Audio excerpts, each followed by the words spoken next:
Hoy a la mañana se hizo la segunda parte de la audiencia en la Corte Suprema por la Ley de Medios y ahí los cortesanos escucharon los argumentos, por un lado del grupo Clarín y por el otro lado en representación del Estado Nacional.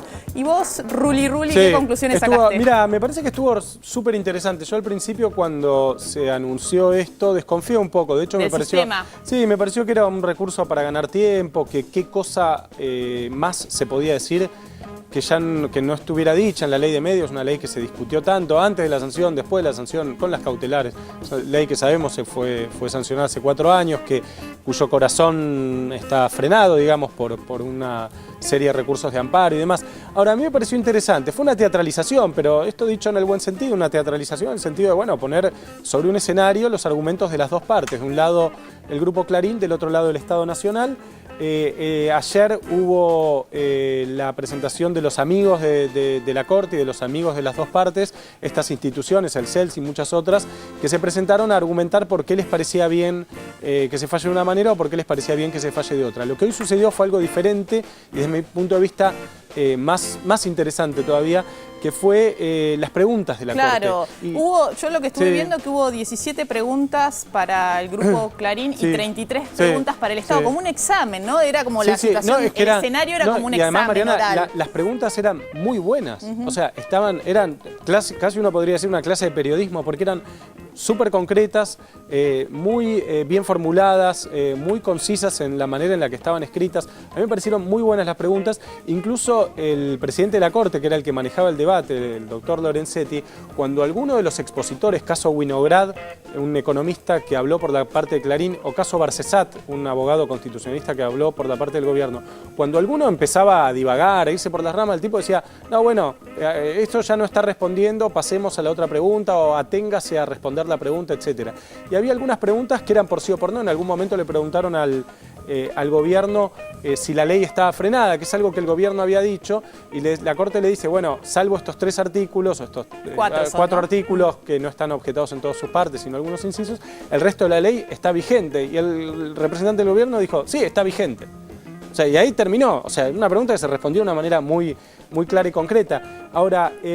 A ver, ¿cuáles fueron los argumentos? Porque creo que uno puede resumir los argumentos de una parte y de la otra, ¿no? ¿Qué es lo que se defiende o que se argumenta de un lado y del otro? A mí me parece que Clarín argumentó muchas cosas y de diferente manera, con argumentos económicos, legales, técnicos, etcétera, incluso apelando a jurisprudencia, a casos de afuera. Me parece que digamos, el núcleo duro del argumento de Clarín, que es que afectando el patrimonio de la empresa, se afecta la libertad de expresión, me parece que ese argumento no estuvo lo suficientemente fundamentado. A mí me parece que no, de hecho Lorenzetti volvió sobre ese argumento, hubo una pregunta y después una repregunta sobre ese argumento. Decían, bueno, ¿por qué si una empresa pierde economía de escala, pierde tamaño, pierde capacidad económica, se afecta la libertad de expresión?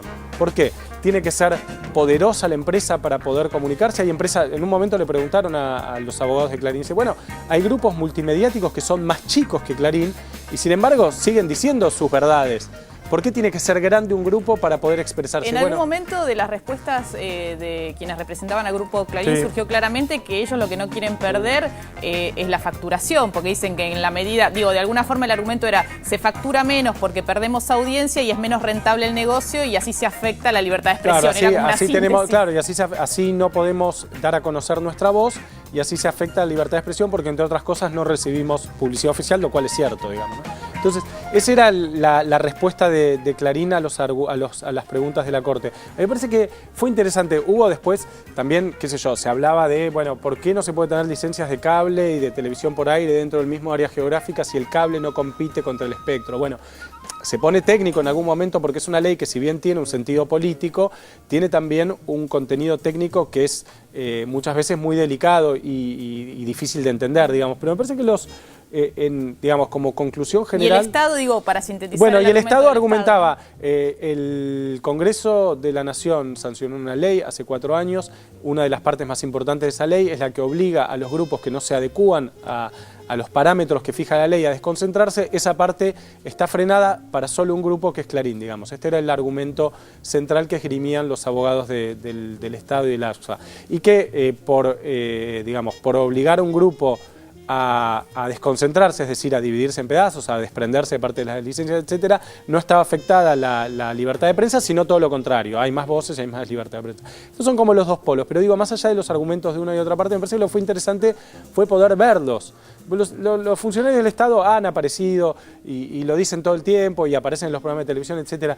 Los argumentos de Clarín han sido hasta ahora menos difundidos. De hecho, uno no les conocía la cara a los abogados de Clarín. Bueno, algunos sí, ¿no? Sí, pero menos. Constitucionalistas sí, que suelen sí, estar pero más de en los que medios. estaban hoy menos. Por ejemplo, Alejandro Carrillo, que es uno de los principales Sí. abogados de Clarín, yo lo había visto un par de veces, pero no era tan conocido como Sabatella, que habló ayer, digamos. Ahora, bueno, ya la Corte escuchó a las dos partes, ya la Corte escuchó a los amicus de las dos partes.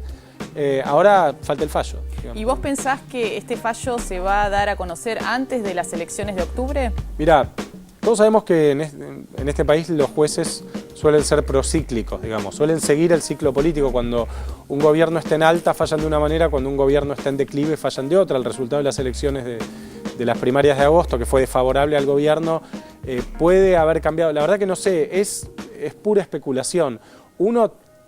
A uno le daría la sensación de que sí, ya no hay mucho más que hacer. O sea, técnicamente no hace falta más, ya no, está todo puesto técnicamente no hace sobre falta la mesa. más, pero técnicamente la Corte puede tomarse 14 años. Claro, si porque quiere. no tiene obligación de cumplir un plazo. No. Pero bueno, sin embargo, en algunos de los fallos previos Sí, estuvo había apurando. establecido que Sí. había que apurarse justamente Sí. porque había una relevancia institucional. De Sí. hecho, ayer Lorenzetti lo dijo, ¿no? Que convocaban esta audiencia pública con estas características porque era un tema de relevancia institucional, digo, que afectaba a la sociedad, que Claro, no era entre las partes Porque solamente. lo que hay que entender, Mariana, acá es que lo que se está discutiendo en la Corte no es si la ley es buena o mala. Eso está fuera de discusión. Eso es algo que decide los legisladores. Uno le puede gustar más o menos una ley. Y que hay que recordar que es una ley que se aprobó después de gran debate a lo largo del país, como Sí. creo que pocas leyes, y no recuerdo alguna otra, tuvo como proceso de discusión pública en foros a lo largo de todo el país, ¿no? Y con apoyo de un sector de la oposición. Ahora, aún así la ley puede ser mala. Ahora, no se discute si la ley es mala o buena. No es esto lo que está en discusión.